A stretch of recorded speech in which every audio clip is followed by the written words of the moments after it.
berjalan dalam firman-Mu, hatiku siap.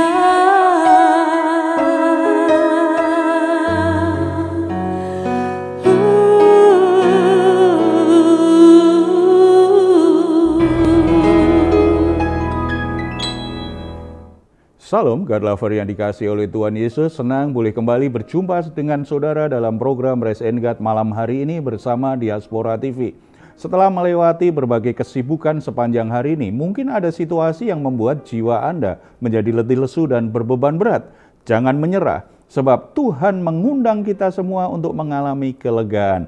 Tuhan Yesus berkata, "Marilah kepadaku semua yang letih lesu dan berbeban berat, aku akan memberi kelegaan." Undangan yang luar biasa sekali, janji Tuhan yang begitu indah. Mari kita hampiri Dia dengan semua pergumulan hidup kita, percayalah kelegaan akan Tuhan berikan. Kita bersatu dalam doa.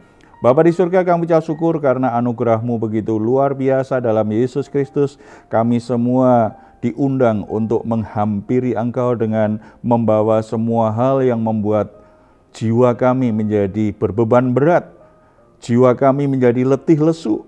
Bapa, kami sangat percaya firman-Mu ya dan amin. Kami bawa kepadamu semua hal yang membuat hidup kami menjadi begitu berat. Kami sangat percaya bahwa anugerah-Mu akan mengangkat semua beban itu sehingga menjadi ringan. Bahkan Tuhan memberi kami kelegaan untuk melewati semuanya dengan baik.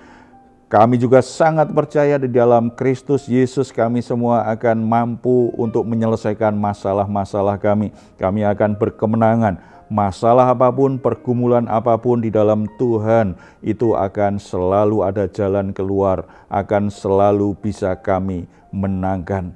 Terpuji nama-Mu Bapa. Saat ini kami siap mendengar firman-Mu dalam nama Tuhan Yesus. Amin. Saudara-saudara, ketika orang melakukan dosa, lalu dalam dosanya itu ternyata perjalanannya kelihatannya baik-baik saja.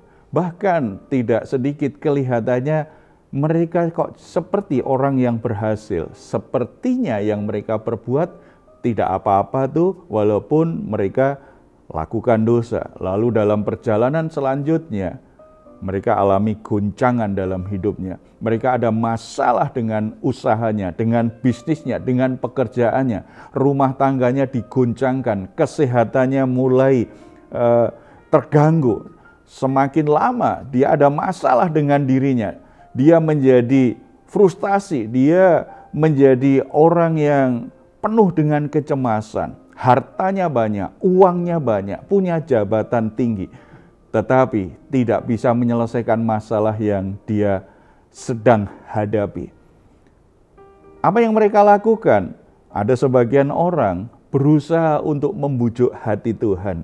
Mereka mulai rajin ibadah, mereka mulai ikut membantu program-program pelayanan gereja. Mereka nyumbang dengan uang mereka untuk banyak kegiatan di gereja. Bahkan ada juga yang ikut membangun gedung gereja. Mereka berpikir kalau mereka melakukan sesuatu yang baik seperti itu bisa membujuk hati Tuhan. Supaya Tuhan tidak menghukum mereka dan mereka bisa lolos dari semua permasalahan yang ada. Kita akan lihat kebenaran firman Tuhan. Apa betul Tuhan itu bisa kita bujuk? Apa betul Tuhan itu bisa kita sogok? Sehingga mau memahami keadaan kita dan tidak menghukum kita ketika kita masih berbuat dosa.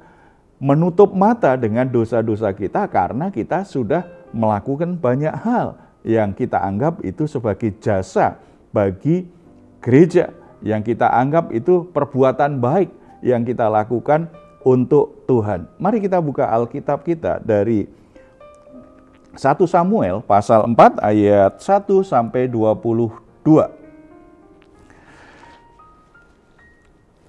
Di perikop ini kita mendapatkan gambaran bagaimana orang Israel itu mengalami kekalahan.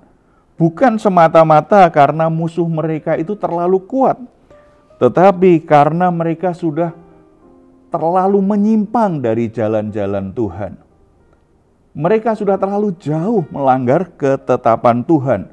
Bahkan para imam yang seharusnya memberi mereka teladan, memberi mereka arah supaya umat itu hidup benar, itu pun juga melakukan hal-hal yang tidak berkenan di hati Tuhan. Lalu apa yang mereka lakukan? Kita lihat saja ada beberapa ayat supaya kita dapat gambarannya. Ayat 1-5. Orang Israel maju berperang melawan orang Filistin dan berkemah dekat Eben Hazer. Sedang orang Filistin berkemah di Afek. Orang Filistin mengatur barisannya berhadapan dengan orang Israel. Ketika pertempuran menghebat, terpukullah kalah orang Israel oleh orang Filistin yang menewaskan kira-kira 4.000 orang di medan pertempuran itu. Ketika tentara itu kembali ke perkemahan, berkatalah tua-tua Israel, "Mengapa Tuhan membuat kita terpukul kalah oleh orang Filistin pada hari ini? Marilah kita mengambil dari Silo tabut perjanjian Tuhan, supaya ia datang ke tengah-tengah kita dan melepaskan kita dari tangan musuh kita." Kemudian bangsa itu menyuruh orang ke Silo, lalu mereka mengangkat dari sana tabut perjanjian Tuhan semesta alam yang bersemayam di atas para kerub. Kedua anak Eli, Hofni dan Pinehas ada di sana dekat tabut perjanjian Allah itu. Segera sesudah tabut perjanjian Tuhan sampai ke perkemahan, bersoraklah seluruh orang Israel dengan nyaring sehingga bumi bergetar. Saudara-saudara, Israel mengalami kekalahan telak dari suku orang-orang Filistin. Bukannya coba mengevaluasi diri, tetapi mereka berpikir, mungkin Tuhan tidak menyertai kita. Supaya Tuhan menyertai kita, mari kita ambil tabut perjanjian Tuhan supaya ada di tengah-tengah kita. Karena mereka ingat di waktu-waktu yang lalu bagaimana tabut perjanjian yang dibawa itu ternyata punya dampak yang luar biasa. Mereka berpikir kalau mereka membawa tabut perjanjian itu, maka Tuhan akan menyertai. Setelah itu Tuhan akan membela mereka, akan berperang bagi mereka, sehingga mereka akan mengalami kemenangan terhadap orang-orang Filistin. Itu pikiran mereka. Jadi sebuah konsep iman untuk membujuk hati Tuhan, untuk menyuap Tuhan. Mungkin kalau Tuhan kita senangkan dengan cara seperti ini, Tuhan kemudian akan membela kita. Mereka semangat sekali melakukannya, tetapi yang terjadi apa? Walaupun orang Filistin sempat gemetar mendengar sorak-sorai orang Israel setelah tabut perjanjian itu datang, tetapi ternyata dalam peperangan selanjutnya orang Filistin tetap berhasil mengalahkan orang Israel. Orang Israel tetap kalah dalam peperangan tersebut. Bahkan tabut perjanjian itu mereka rampas. Sesuatu yang sangat menyedihkan sekali. Kekalahan yang sangat telak sekali. Saudara-saudara, dari kisah ini kita setidaknya diajar Tuhan dua hal penting. Ketika kita alami masalah akibat dosa kita, ketika kita alami situasi sulit dalam hidup kita karena kita tidak setia kepada Tuhan, ketika kita dengan sengaja mengambil jalan kita sendiri, tidak mau mentaati jalannya Tuhan, kemudian kita menjadi sakit, kita menjadi bangkrut, rumah tangga kita tergoncangkan, kita punya banyak musuh, hidup kita benar-benar sendirian, kita benar-benar tidak punya siapa-siapa, kita menjadi orang yang merasa lemah sekali. Penyelesaiannya bukan membujuk hati Tuhan atau menyuap Tuhan dengan doa yang panjang-panjang. Bukan dengan nyanyian rohani yang panjang-panjang. Bukan dengan ibadah yang lebih sering dilakukan. Atau baca Alkitab panjang-panjang. Atau bahkan nyumbang gereja, memberi persembahan lebih banyak. Atau giat sekali dalam pelayanan. Bukan itu yang paling utama. Ketika kita alami masalah akibat dosa kita, yang Tuhan inginkan pertama adalah pertobatan kita. Bicara pertobatan, berarti sebuah kesadaran bahwa saya sudah melakukan yang salah. Saya sudah menyakiti hati Tuhan. Saya sudah mendukakan hati Tuhan. Saya menyesal dan saya minta pengampunan dari Tuhan. Saya minta belas kasihan Tuhan. Saya bertekad sejak sekarang saya akan tinggalkan dosa-dosa saya dan saya akan berbalik kembali mengikuti jalan-jalan Tuhan. Pertobatan seperti itu yang Tuhan inginkan, bukan doa yang ditambah durasinya, bukan ibadah yang semakin sering dilakukan, bukan nyanyian rohani yang panjang-panjang yang kita nyanyikan, atau kegiatan-kegiatan rohani yang semakin giat kita lakukan. Itu semua kan sesuatu yang baik, tetapi saudara akan kecewa kalau berpikir, kalau saudara banyak berdoa, banyak memuji Tuhan, banyak beribadah, banyak melayani, itu bisa menyuap Tuhan supaya Tuhan tidak menghukummu, supaya Tuhan tidak mendisiplin hidupmu, supaya Tuhan mengabaikan dosa-dosamu. Saudara akan kecewa, sebab Tuhan tidak bisa disogok dengan perbuatan baik. Yang Tuhan inginkan adalah pertobatan kita. Kita harus sungguh-sungguh meninggalkan dosa kita dan kembali mengikuti jalan Tuhan. Itu yang paling Tuhan inginkan. Supaya kita tidak kecewa, mari kita lakukan pertobatan apapun itu.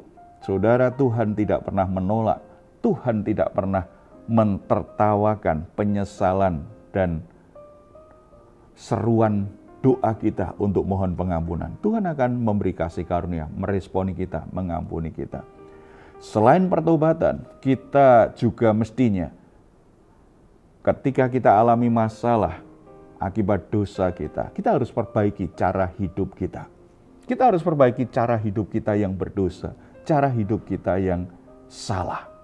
Mungkin di antara saudara ada yang sedang terbaring sakit, dan sakit itu karena hal-hal buruk yang kita lakukan. Gaya hidup kita yang buruk yang membuat kita sakit. Saudara boleh berdoa minta pengampunan Tuhan, tetapi saudara juga harus memperbaiki cara hidupmu yang membuat saudara menjadi sakit. Tuhan ingin kita menyingkirkan penyebab dari sakit itu. Demikian juga mungkin dalam masalah rumah tangga kita.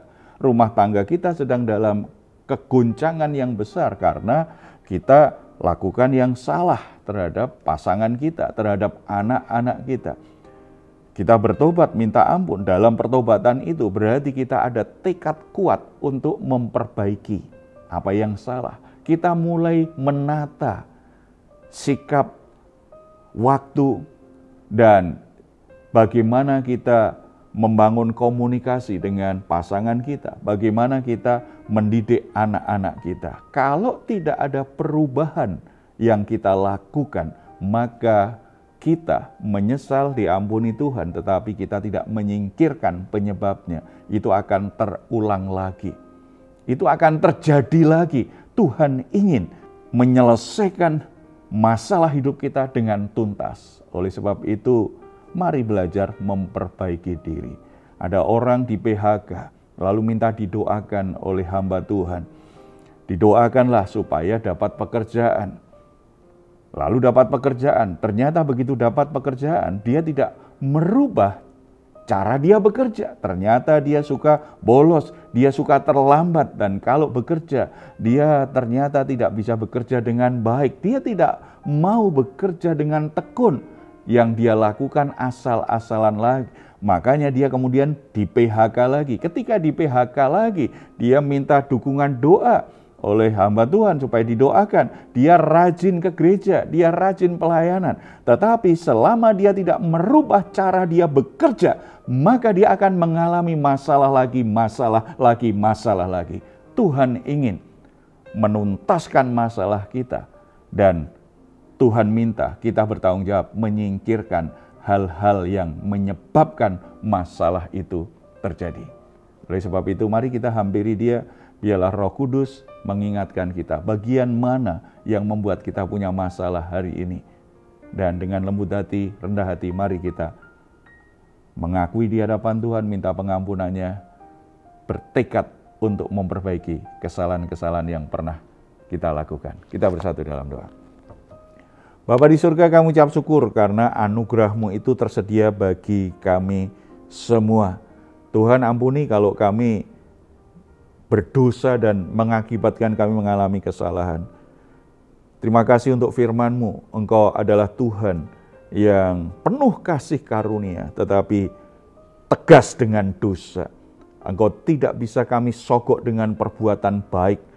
Apapun itu yang kami lakukan tidak pernah menjadi usaha untuk membujuk hati-Mu. Tuhan bertindak sesuai dengan kebenaran dan kedaulatan-Mu. Hamba-Mu berdoa untuk saudara-saudara kami yang saat ini sedang terpuruk, saat ini sedang ada masalah, bahkan sedang menderita sakit. Keadaan mereka begitu sulit, Tuhan. Roh Kudus kiranya mengajarkan kebenaran firman-Mu. Kalau ada dosa-dosa yang menjadi penyebab dari masalah yang sedang mereka hadapi, dengan rendah hati, lembut hati, biarlah mereka minta pengampunan-Mu dan bertobat, meninggalkan dosa-dosanya, mulai mengikuti jalan Tuhan, memperbaiki kesalahan-kesalahannya dengan kebenaran firman Tuhan. Tuhan jamah yang mengalami sakit penyakit, Tuhan jamah yang sedang depresi, sedang tertekan, Tuhan jamah saudara-saudara kami yang sedang terguncang pekerjaannya, Tuhan jamah rumah tangganya. Tuhan pulihkan semuanya seiring pertobatan mereka lakukan di hadapan-Mu dengan sungguh-sungguh. Kami sangat percaya keputusan kami untuk bertobat itu keputusan yang akan mengubah segala sesuatu yang sedang bermasalah dalam kehidupan kami semua. Roh Kudus bekerja lebih lanjut dengan kebenaran firman-Mu ini, menjamah dan memperbaiki hal-hal yang salah. Terpuji nama-Mu Bapa, dalam nama Tuhan Yesus kami berdoa. Amin. Jika saat ini saudara atau keluarga sedang mengalami pergumulan dan membutuhkan dukungan doa, di layar saudara ada nomor telepon yang bisa saudara hubungi. Tim doa kami akan mendoakan saudara dalam doa. Tetap percaya, tetap berharap, tidak ada yang mustahil bagi Tuhan. Bagi orang yang percaya, Tuhan akan responi dan Tuhan akan bekerja untuk menyelesaikan masalah-masalahmu. Silahkan jika saudara ingin memberikan komentar di ruang komentar yang ada di channel Diaspora TV. Sebelum kita berpisah, mari kita ucapkan bersama-sama Mazmur 4 ayat 8-9. Engkau telah memberikan sukacita kepadaku lebih banyak daripada mereka ketika mereka kelimpahan gandum dan anggur. Dengan tentram aku mau membaringkan diri lalu segera tidur. Sebab hanya Engkaulah ya Tuhan yang membiarkan aku diam dengan aman. Puji Tuhan, selamat beristirahat. Mari kita semua alami Rest in God malam hari ini. Tuhan Yesus Kristus memberkati kita semuanya. Salam.